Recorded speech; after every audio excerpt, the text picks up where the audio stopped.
is up? What is up? This is your buddy Alertwolf here to bring you another review.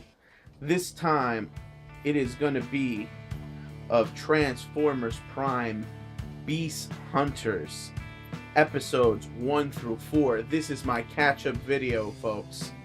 Yeah. Now, there's a reason why I've decided not to include 5 with this. I'm just going to do a separate video for 5. And that's basically because, 1 through 4 is its own story. Then episode 5 is sort of the take of a new one. So, you know what? Let me just get right into it because we have a lot to cover between the episodes. And you know what? I'm just going to rate the whole thing as a whole. Not so much the individual episodes. I guess maybe that's how I'll do it. But, alright. So, what you got here is the aftermath of the epic battle at the end of the last season. The sacrifice by Optimus, and he's completely trashed. The scattering of all the Autobots. The capture of Wheeljack. Oh, actually, that's what starts this out. And the introduction of new characters. And so where does this start? Where it starts in the rubble, where the Decepticons are gloating, and looking for the remains of their Autobot victims. However, the only person they do find is Wheeljack because his plane went down and his ship went down. They were able to recover him and capture him. As for everybody else, we already know they ground bridged away, and as Optimus would have been captured, Smokescreen used his phase shifter to get him out of here. Now,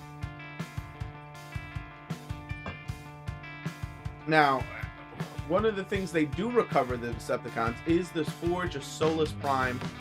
And they're like, how the hell is it we found the forge but not the Autobots? They must have ground bridged away, so they think they've scattered to the winds, and then now they're going to hunt them down.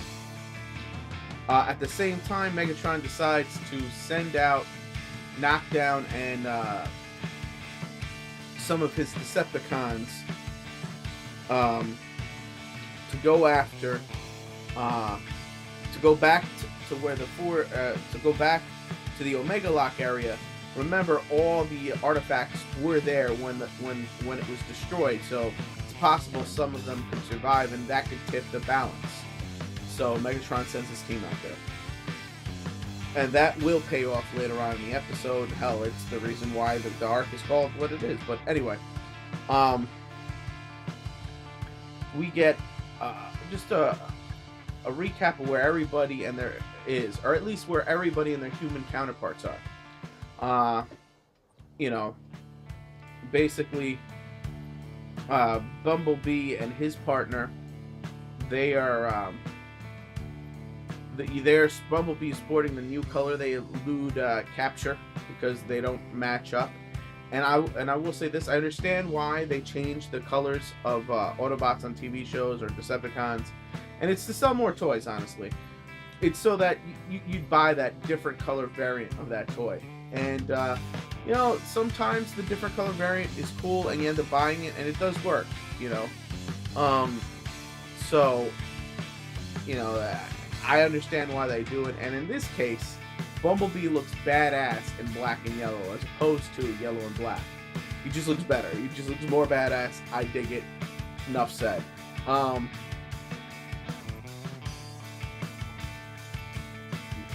The next thing we get is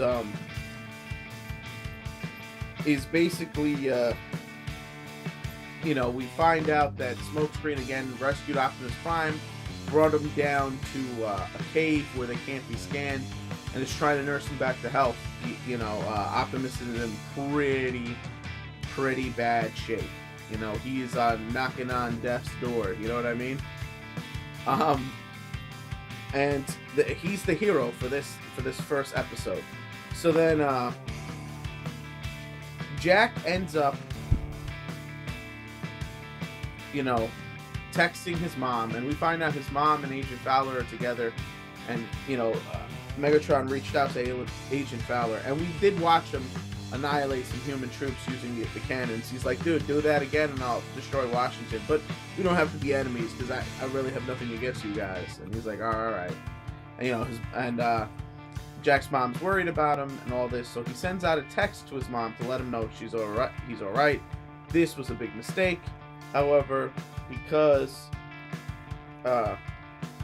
Decepticons get put on their signal, and they end up having to fight off some Decepticons. They do, of course, and they win.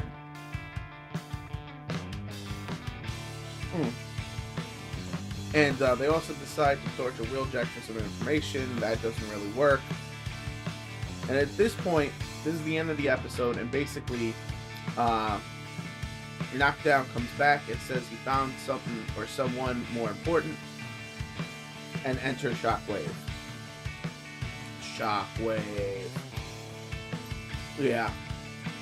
Badass. And I will say this, he is the most badass he's ever looked in this show. Now, alright, you know what? I will give you a quick review, quick summary of the quick rating for the episode. So this episode's a 3.5 out of 5. For a setup episode, very good. Shocking to see the return of Soundwave. Shockwave, not Soundwave. Shockwave, didn't see that coming. Especially since we all thought he was apparently dead. And, Optimus messed up and all of this. And the new coloring for Bumblebee, all badass new things. I dig it. So moving right along, so we're on the next episode, and basically, that one starts off where the other one left on with Shockwave. Now Shockwave, tells how he survived. That after the ground bridge exploded, he reappeared out of in his lab, but then the lab collapsed on him. He was blinded and injured, but nobody ever came to help him. Then he repaired himself, kept working on his experiments, and then he noticed an energy signature go off, and when he went, he found a search party. It wasn't the one he wanted, and he wants to know why Starscream never went after him. And Starscream goes, and he gets scared too. He's like, listen, we saw you go into the ground bridge, we never saw you come back, then the base exploded, we assumed you were dead. And he goes, alright, that's logical, I'm fine with that answer. And enough said. Now, at this point, Megatron lays down the law on the new command structure, and makes Soundwave or Shockwave, I keep saying Soundwave, Shockwave, the same rank as Starscream. They're both first lieutenants, only answerable to Megatron. They're the same rank. However, Starscream is in charge of the military, and Shockwave is in charge of the science division. So that's good stuff there. And it's fun to see Starscream have tension again, because things were going too well for him, At this point, we get Shockwave decide. I'm sorry, sometimes the brain numb parts. Alright, so Shockwave decides to interrogate Wheeljack himself using the mind link. That does not work. When Starscream hatches his own plan to have Wheeljack executed, only to allow him to escape, and Wheeljack escapes in some epic manner. He flies off of the Kano and crazy, and he's gonna go meet up with Bulkhead and Nico as they're waiting at the rendezvous point for all wreckers who are lost or not around in battle or whatever. That part is pretty good. And then the next thing we get is we also get Bumblebee and his human counterpart end up going. They find Ratchet, and there's a little joke because Starscream found the same internet spot, and it had been scrubbed. Oh god. There's no image there, and there's contention. So they try to convince Ratchet to help them. They figure out that there's a place for them to go that has some Cybertronian technology, and which is the the ship left behind by the Decepticons, that old ship. And this is when they bounce and they go to that ship and try to get it up and running. This now, on the Smokescreen side, his story is simple. Optimus Prime tells him to recover the forge. He does so. He sneaks on board their ship and he recovers it. Then after Wheeljack escapes, he finds the tracker, lures the Decepticons that are tracking him into a trap, kills them, and keeps going. And this facilitates two things happening. This gives Soundwave the idea to go get his pet project back on Cybertron. So as he goes to do so, Ratchet comes back and says, you know, he's going to help out. So he starts helping make their ground bridge work. And then Jack and RC get a ship follows them. And when they see who's inside a ship, enter Ultra Magnus, big fan favorite, love him. And he, you know, he's gonna be the guy, right? And then we also get Shockwave comes back with a Predacon, and it's huge, gnarly. He kind of looked like Megatron from Beast Wars, his dragon mode. That's what Predaking looked like. So, and then that's pretty much that episode. Now, what am I going to rate that episode? I'm going to give it, again, a 3.5 out of 5. I thought it was the shocking of bringing out Ultra Magnus and the Predaking looking awesome. I thought was really, really good. And again, I'm gonna give you a total rating on everything anyway. So, keeping going. Now, basically, we get a couple of explanations in the next episode. We get the explanation of how Ultra Magnus found them, and you know, if there was anybody else out there, and he's like, no, and basically he tracked the energy signature there, and then his ship can track Autobots and energy signals. Once he realized they were invaded, he figured they would help, and that's why he got RC and Jack. Now, it's cool because his character's a little different. He's a little by the book, you know, drill sergeant type of character, and that's what he's good at. And then they're going off to track down the next Autobots. Now, meanwhile, we get the explanation for Predaking, and Predaking was cloned and created by Shockwave, who had a lot of time to work on science while he was stranded on Cybertron. Now, the reason why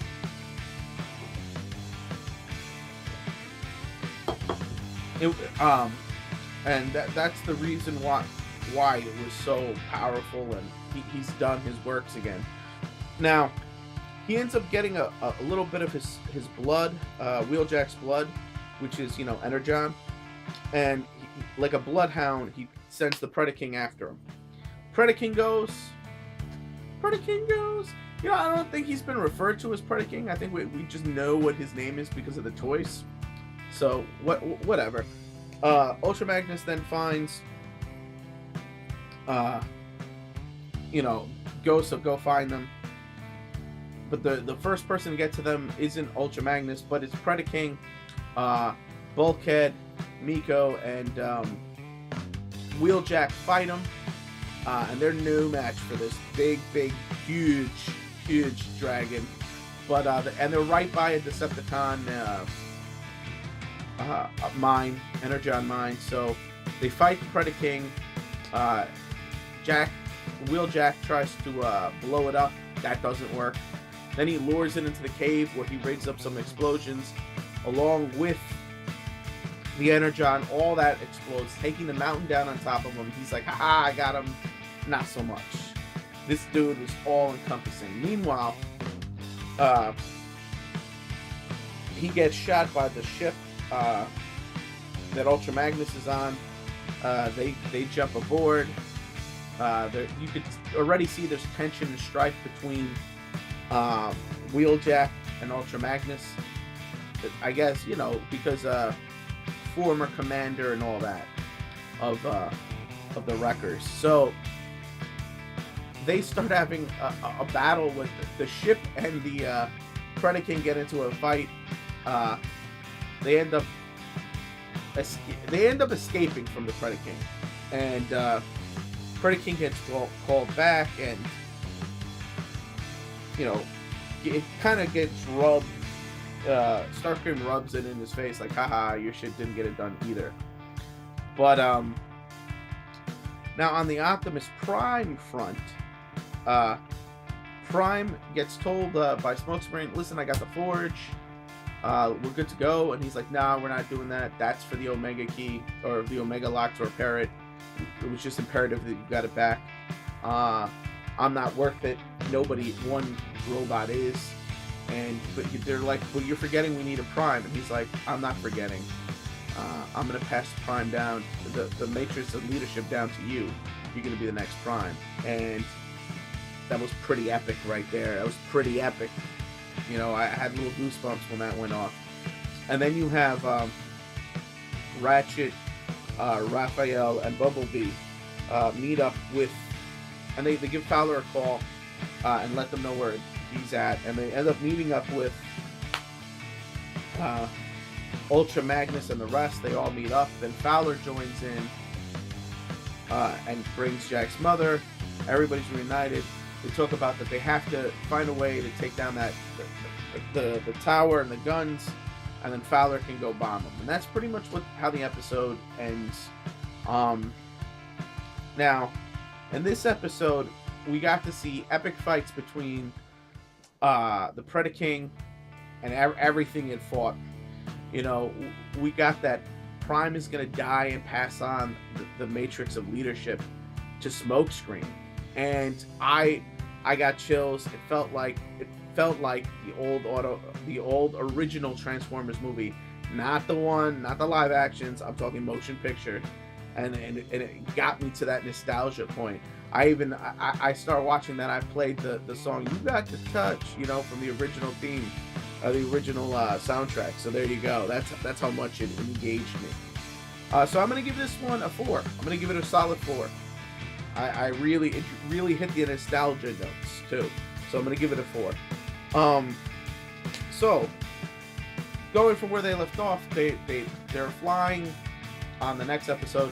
They're flying in. They're trying to figure out a plan. They figure out a plan and distraction to pull the Decepticon forces away from Dark Mountain, because it's impenetrable without it. So he also Ultra Magnus also arms them with new weapons, and what they do is they ground bridge to different areas and set off like communications because the humans are being monitored, and even set off a fake distress call from another place. So everybody gets sent away before Megatron's like, well, dude, what's going on? Why is everybody going away? And Starscream realizes just before that he'd been had. And then they realize that he left the Harbinger unbooby trapped, basically. Like, it's still around. And he's like, oh, my bad, we'll take care of it. But not so fast. The raid starts. And it's a good raid so far. They launch Predaking again. Predaking gets ground bridged away to somewhere cold. North Pole, South Pole, whatever. It freezes. It's stuck there, and it's on the other side of the planet. So even if it wasn't, there you go. So things start going badly though in the raid. There's just too much for them to handle, and then basically, Ultra Magnus gets his ass handed to him by Megatron. He's like, you're no Optimus. And speaking of Optimus, he starts going into the light. He sees Alpha Trion, voiced by the great George Takei.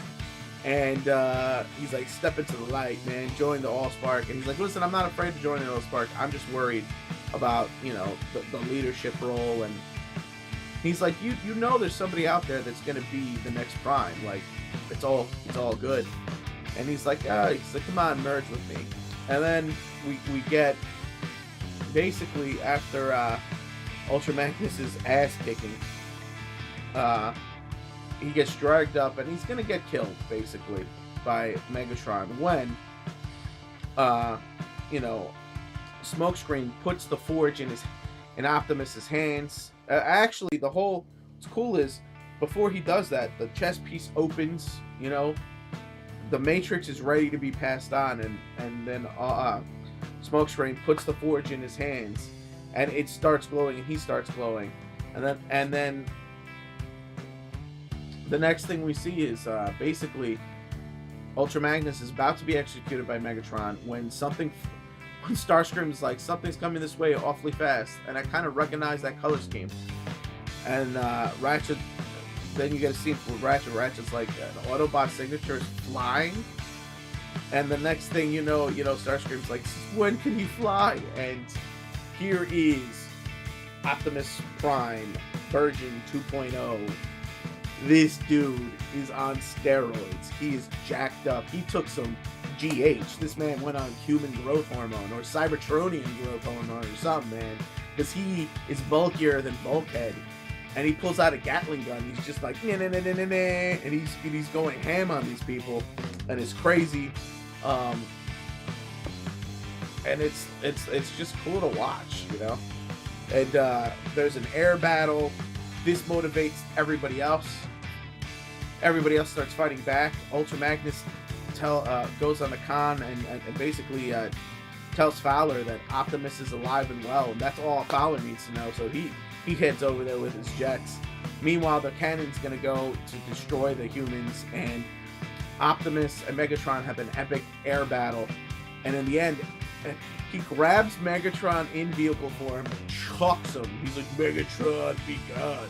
Chucks him into the energy core for the weapon, electrocuting the shit out of him.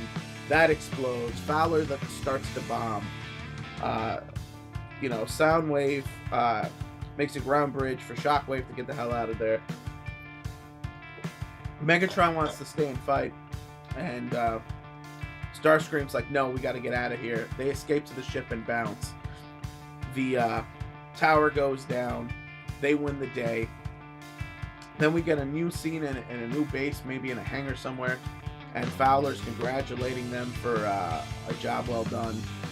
And Smokescreen, who misses everything, basically he tells what happened. He's like, I don't know, I just couldn't let him go. And Ratchet's like, yeah, you made the right call. So there you go, and that's the episode. This episode was great. The fighting was awesome. The return of Optimus Prime, George Takei. I don't even know what to say. It was just good.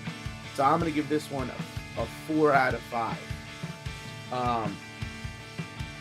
And I absolutely love the episode. Now, when you take this, I'm gonna give you the rating for all 4 episodes. When you take this and combine everything together, I actually gonna bump this up a notch to 4.5, and I'll tell you why. Because it went from 3.5 to 2 4s, and you're saying, Albert, that doesn't make a 5 or a 4.5, and I'll tell you why I bumped this up. Because when you watch all the episodes together and a marathon it like I just did, it feels like one solid piece because it's one story. When watching them in sequence, it's a gradual progression and build, and the epicness gets better.